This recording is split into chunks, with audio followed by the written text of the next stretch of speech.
பதவியேற்ற உடனே மத்திய அரசிற்கு ராஜீவ்காந்தி சிலையிலிருந்து இந்திரா காந்தி சிலை வரை கடலூர் பகுதிக்கு போவதற்கு ஒரு மேம்பாலம் அமைக்க வேண்டும் என்று கடிதத்தை கொடுத்திருந்தார்கள். பொதுப்பணித்துறை அதற்கான எல்லா முயற்சியும் எடுத்துக் கொண்டிருந்தது.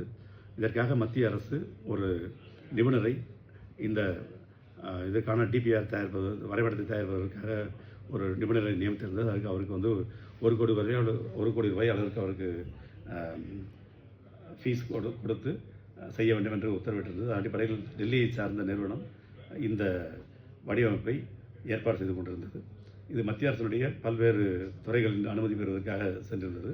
இப்பொழுது இதனுடைய இறுதி கட்டமாக இன்றைக்கு நம்முடைய முதல்வர் கடந்த சில மாதங்களுக்கு முன்பு மத்திய சாலை போக்குவரத்து அமைச்சர் மாண்புமிகு நிதின் கட்கரி அவர்களுக்கு கடிதம் எழுதிய போது அவர் இப்பொழுது அதற்கான பதிலை அளித்திருக்கிறார்.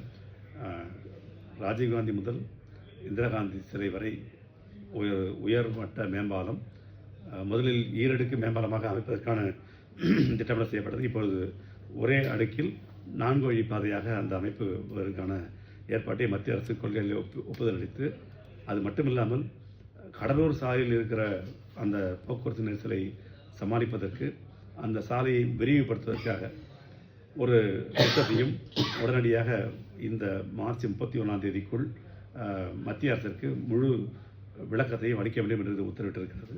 அதன் அடிப்படையில் இந்த மார்ச் 31ஆம் தேதிக்குள் இந்திரா காந்தி ராஜீவ்காந்தி மேம்பாலமும் கடலூர் சாலையை விரிவுபடுத்தி சுண்ணாம்பாறு மற்றும் இடையார்பாளையம் பக்கத்தில் இருக்கிற ஒரு சிறிய பாலம், காட்டுக்குப்பம் பக்கத்தில் இருக்கிற சிறிய பாலம் ஆகியவற்றை ஒரு புதிய பாலங்கள் அமைப்பதும் விரிவுபடுத்தும் சாலைகளை இரு பக்கமும் அளந்து இன்னும் விரிவுபடுத்தி 4 வழி பாதையாக கடலூர் சாலையை மாற்றுவதற்கான வரைபடத்தையும் நாங்கள் இன்னும் ஒரு 10 நாட்களுக்குள் இதை நாங்கள் மத்திய அரசினுடைய பார்வைக்கு அனுப்பி அவருடைய ஒப்புதலை பெற்று ஏப்ரல் மாதத்தில் இதற்கான டெண்டர் விடுகின்ற பணியை செய்வதற்கான முயற்சி ஏற்படுத்திக் கொண்டிருக்கிறோம்.